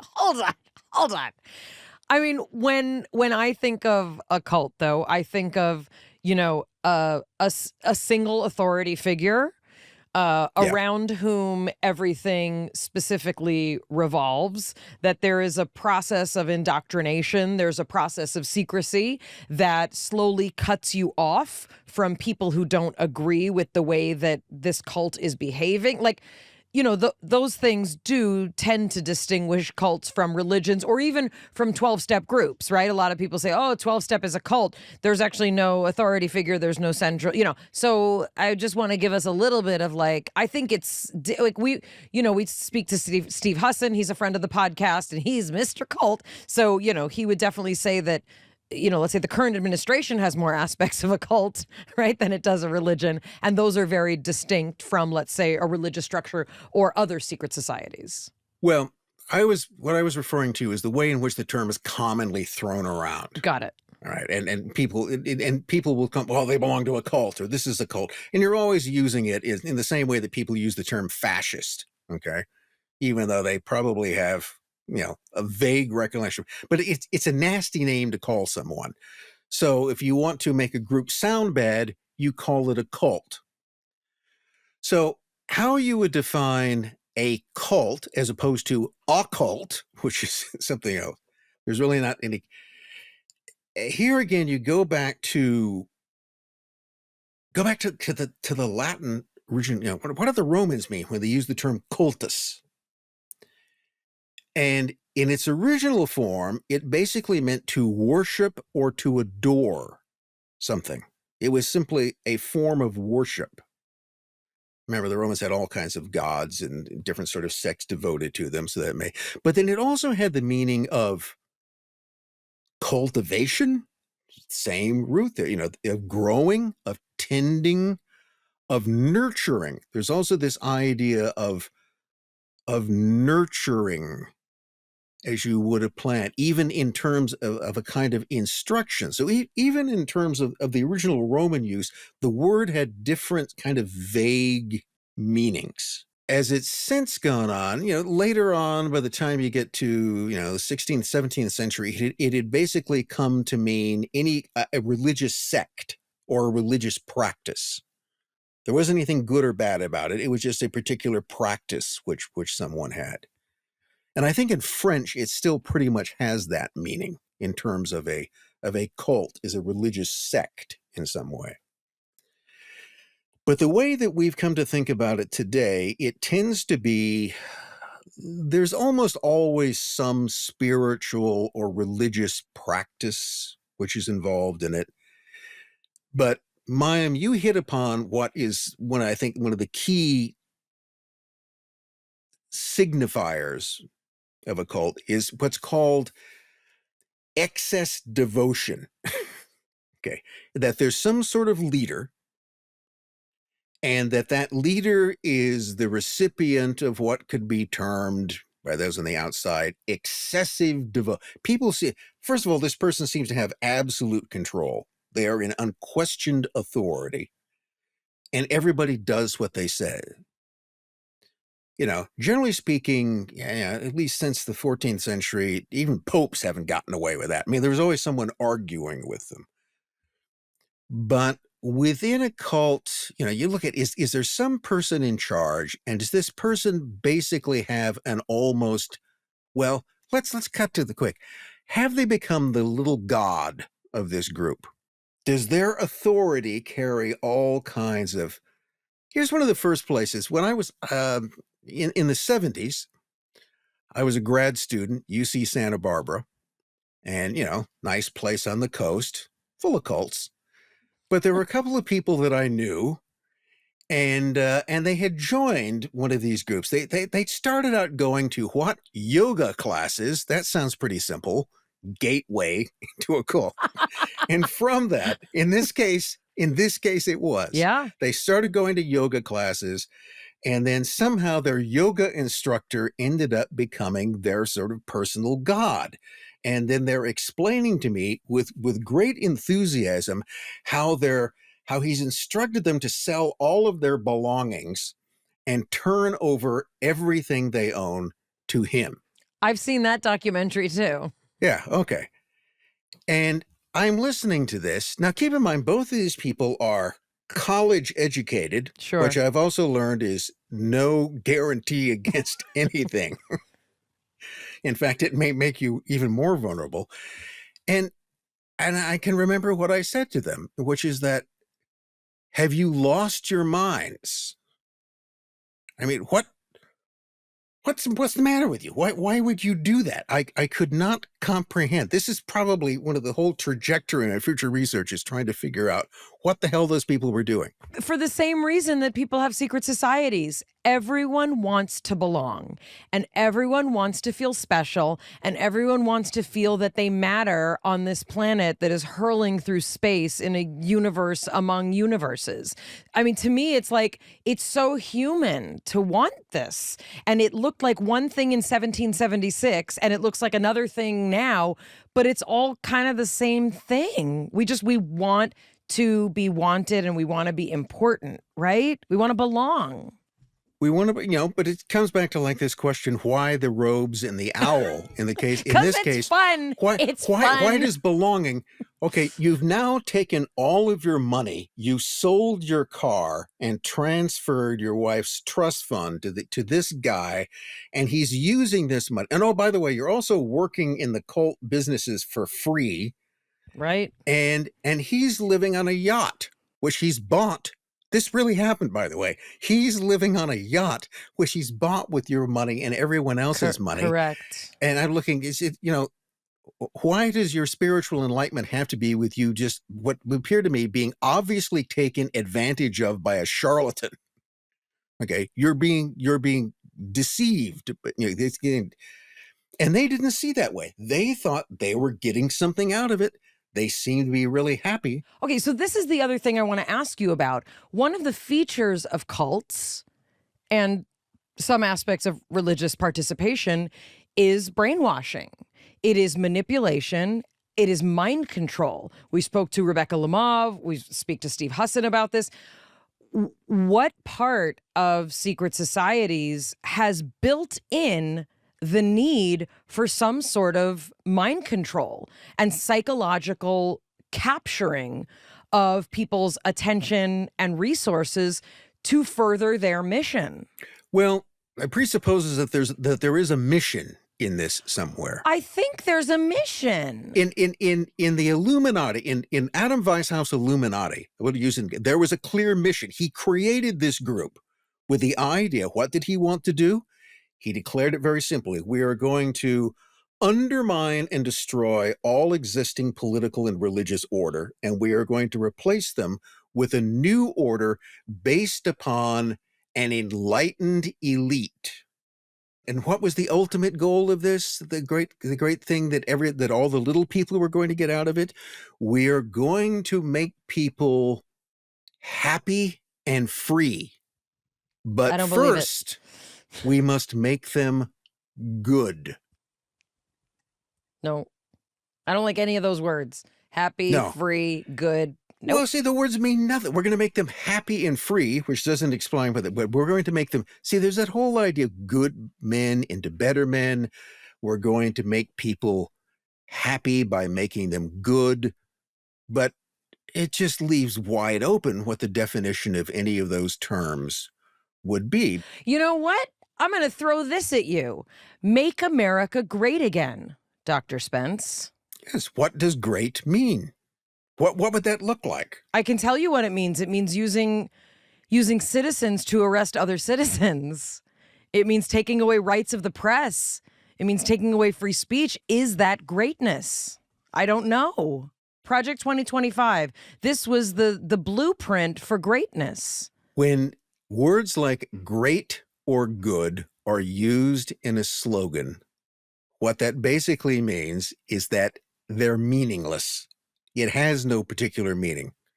It's a buzzword. It's an advertising term. Well, they got a lot of hats that say it. Okay, so like I mean, so that this, that the new tide is better than it was. Well, was there something bad about it before? How is it better specifically? But that's capitalism also. We need to constantly outdo what you already spent all of your money on so that we can get you to spend it on something else, right? Well, we want you to buy the same thing over and over again.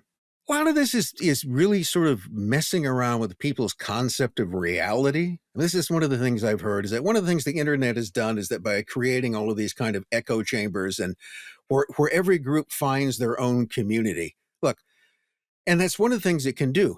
I'm not necessarily sure that all human communities really need to exist, okay? Because sometimes you can get like-minded people together, and it all depends what they're like-minded to do. You ever think about that? What is the like-mindedness? Well, but I mean, if you look at the history, and I'd hate to throw religion under the bus because I am, part of an ethnic and religious community, but the entire, presupposition of religion was we have the best way. We have the best God. We have the best answers. We have the way to heaven. Right. And for all of history, this has been this conversation, right? What's the best way to get you salvation? What's the best way to get you happy, free, and good in the next world, right? So we're kind of all living in a juggling of this. Or should you be happy, free, and good in this world? Well, here's a troubling thing. I didn't, but it's add to the other troubling things. Okay, that you've told us. It's going to sound like I'm attacking religion, which I'm not really, but somebody else is. But I'm going to repeat it. It comes down to this difference. What's the difference between a religion and a cult? Well, it was once said that in a cult, there is always someone at or near the top that knows it's a scam. In a religion, that person is dead. It's worth thinking about. It can also be said that, though, in a cult, the person who may be at the top may be deluded enough to believe that their psychotic manic episodes are actually real and they are leading people towards some kind of salvation or mass suicide. Yeah, I mean, can you come to believe your own bullshit? Yes, all too easily. That's a lot of what happens. I think a lot of history is just that. But although there's usually someone, I'm going to take a particular group here. Have either one of you seen a documentary called Wild Wild Country? Of course. Amazing, yeah. It was my Halloween costume that year, of course. Well, if you look at that particular group, you've got the Bhagwan Osho. Yeah. I don't think you can. It's pretty clear who's actually the person who knows the whole thing is a scam. That is Sheila. Sheila, okay, the second in command. She's running the whole thing. I mean, this is a guy who controls people by not talking to them. I mean, this is I've apparently just got like bored my of what I'm talking parents. about, and I'm not going to go on.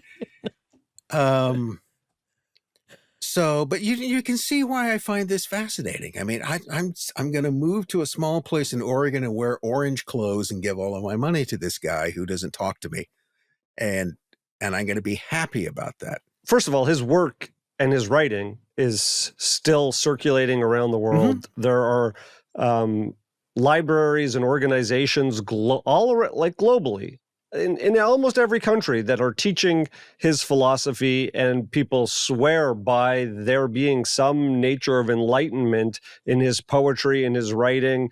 And so potentially there's a message in there that was eventually corrupted by the cult and the organization that led people to be drawn to him.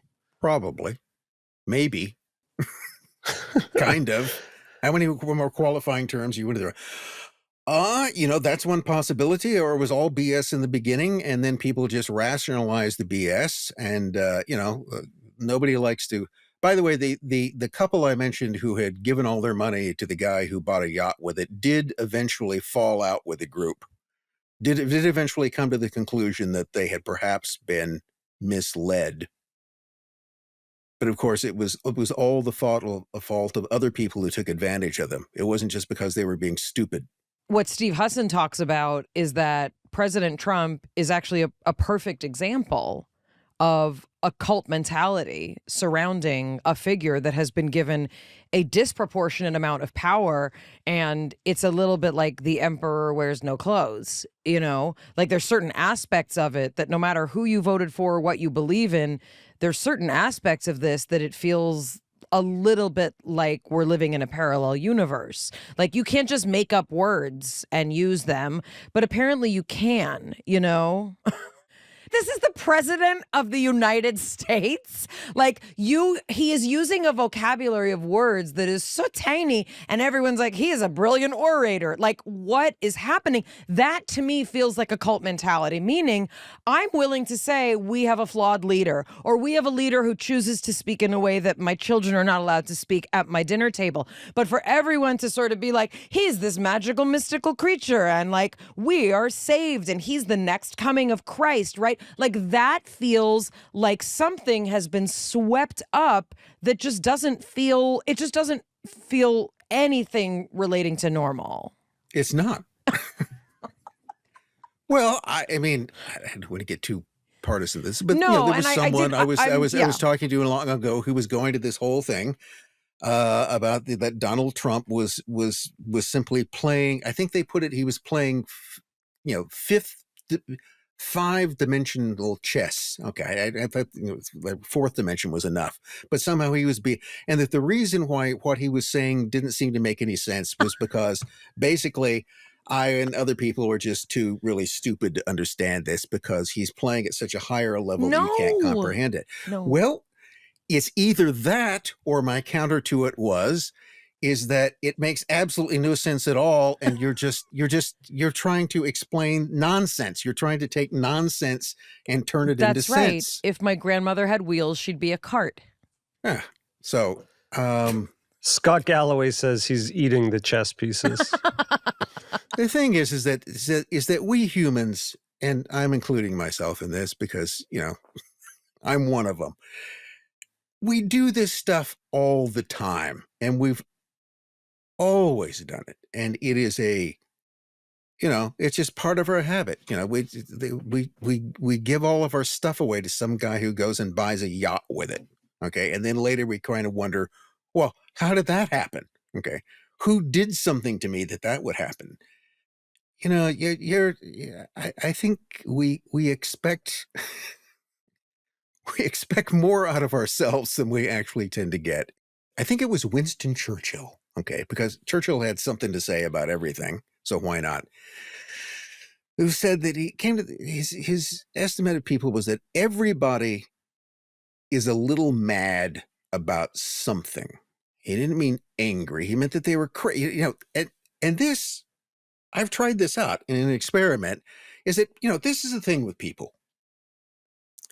Most people, most of the time, are polite and friendly. I mean, you go do a transaction, you go buy food, and your general exchange is polite and friendly because that's the easiest way for these things. And they seem normal. Most people, when you meet them, seem pretty normal. It's the roommate test. Perhaps this has happened to you. You decide you're going to live in this abode with this person, and initially they seem to be normal. You're describing me and Jonathan. After a certain period of time, you realize that you're living with a crazy person. Okay. And most people are like that. I mean, you marry them sometimes. They're normal for the most part. But then at some level, there's some point, people are nice and reasonable and sane until suddenly they're not. You bring up pomegranate juice brands and they lose their mind. Yeah, it's just something that they're going to go off on. So yeah, I think that most people, I won't say everyone, but I think that most people, present company accepted, certainly, are on some level insane about something. That at a certain point, they will just lose all rationality and just go nuts about it. And for the most part, it's a measure of not whether people are insane or sane, but just how insane you are. how widespread that has been. And that's just this way of having some sort of skewed sense of reality. And but that's the world we live in. And that's what kind of makes it scary. Also makes it interesting until it kills you. And on that note, we say thank you for joining us. I mean, my takeaway here is find the people who are crazy about the things that you're crazy about in a similar way that you're crazy, and hopefully there's some symmetry there. Yes, yeah. Seek like-minded people who share your brand of insanity, swear each other to secrecy, and then take over the world for the greater benefit of everyone. There you go. Thank you, Dr. Spence. It's really a pleasure talking to you. Thank you. Pleasure talking to you as well. Truth is very complicated, and what I found very comforting is that you are on the front lines investigating what is true, what is not true, watching every pig on the internet to make sure that they can jump on a trampoline or not, and identifying what is fake news and what is real. You know what? And I'm comforted by the fact that you're out there doing that work. I'm patrolling. And I also like a lot of crazy, weird things, like visually. I like animals who shouldn't be friends being friends. But I feel like the era of trusting amazing thing, it's over. My mother once sent me and both my kids a picture of an insect that looked like a lotus flower, and picture the most beautiful lotus flower of your psychedelic dreams. It was that with legs and a face. And she was like, can you believe that God made this? And we were all like, absolutely not. The internet made it. But what if it's not that easy to tell? And no joke about the pig on the trampoline. I came at it with a critical eye. The only reason I know that it's not real is because I decided that it wasn't real. Everything else looked 100% accurate. 6 months ago, when I was looking at some of those AI things and it was like, I have 7 fingers, I was like, I know that's not real. They fixed that. Everybody's fingers look fine. It's all a mess. I was with the video until you told me there was a chicken on the pig's back. That might have given it away.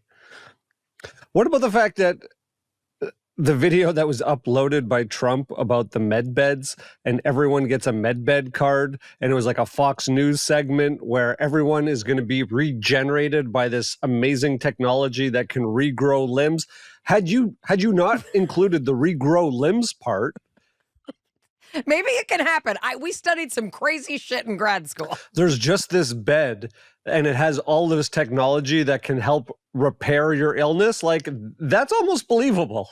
What I really liked about talking to Dr. Spence, was how much overlap there is between conversations about secrecy, deception, lies, and really kind of like intention, right?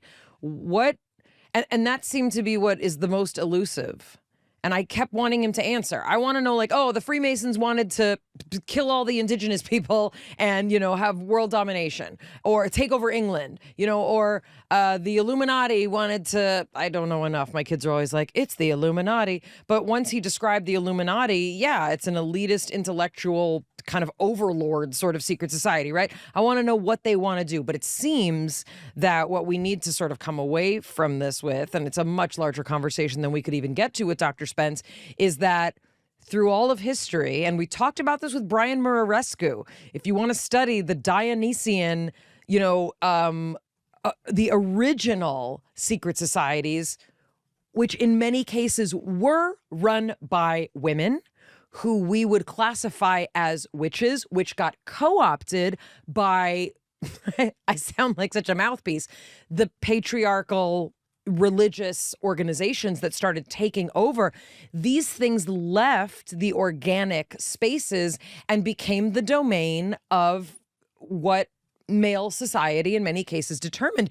If you think about how the women's health care used to be the purview of other women and of midwives, right? It got taken over. I mean, to me, this is part of what these societies, I don't mean to sound so paranoid, but that's part of what these societies are. And, I didn't want to start fighting with Dr. Spence, but I think it should be underlined that this is a dude thing.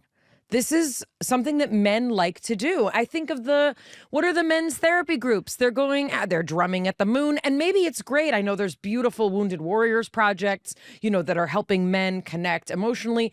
I'm not saying that's a secret society, but I think the notion that there are these spaces that historically men are carving out, I think it's very significant, and it becomes a sort of tribal identity.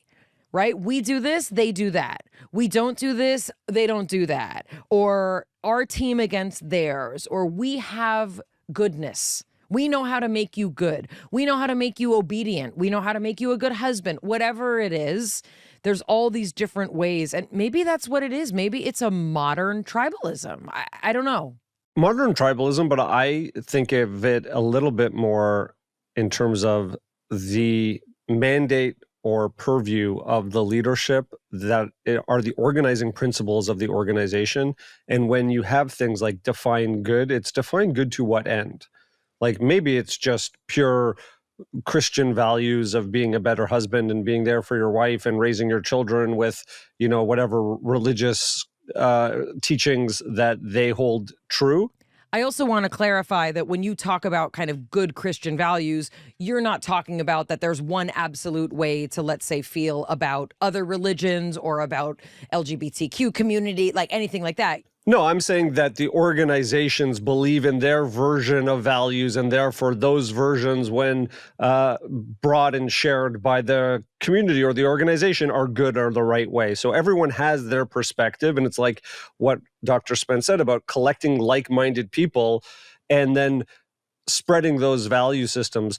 But I think, when you talk about the Bohemian Club, while it can't be said that they choose the president, again, this is just the show Billions. I'm not an expert in this, but the show Billions dramatized this scene in the woods where a potential presidential candidate goes to try out for the elite.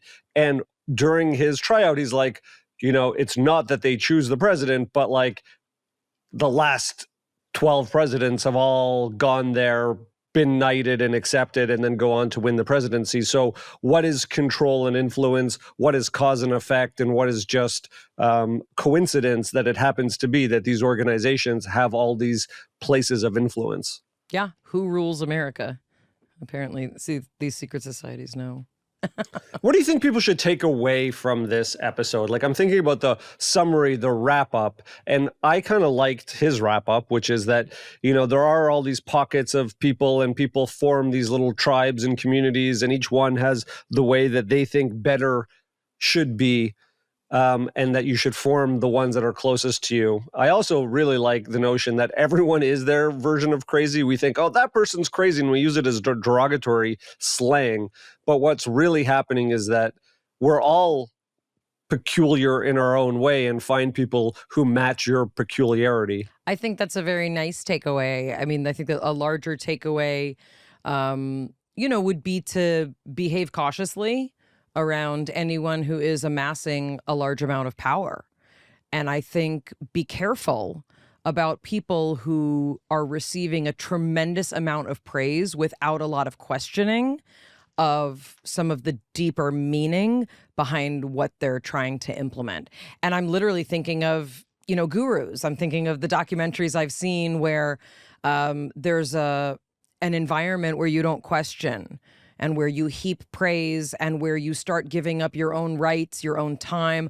A lot of cults in particular, people are asked to work without pay because it's for the good of the organization. It happens in certain religious communities as well. Be wary, be careful. Whenever I talk to friends also who are dating, right, or using apps, anytime someone that you barely know is telling you how amazing you are, ladies, that's a red flag. Gentlemen as well, that's a red flag. If something sounds too good to be true, it probably is. And if some guru or teacher or meditation instructor is telling you to give them all your money and stop speaking to people that you know and love, be cautious. I think the place to end would be, I'd say one of my most favorite quotes from Buddha, and I looked up on fake Buddha quotes, is this real? Believe nothing, no matter where you read it, no matter if I have said it, unless it agrees with your own reason and common sense. The Buddha said that. Believe nothing, no matter where you read it, no matter if I have said it, unless it agrees with your own reason and common sense. So we were given reason and common sense, and we get to use it. So yeah, Jonathan, tell the people where to get more of us. If you want to explore science and spirituality and be amongst like-minded people who are sharing your brand of crazy, come join us on Substack. Mayim Bialik's Breakdown on Substack. Our breaker community is growing. Come be a part of it. From our breakdown to the one we hope you never have, we'll see you next time. It's Mayim Bialik's Breakdown. She's gonna break it down for you. She's got a neuroscience PhD or two. One fiction, one and now she's gonna break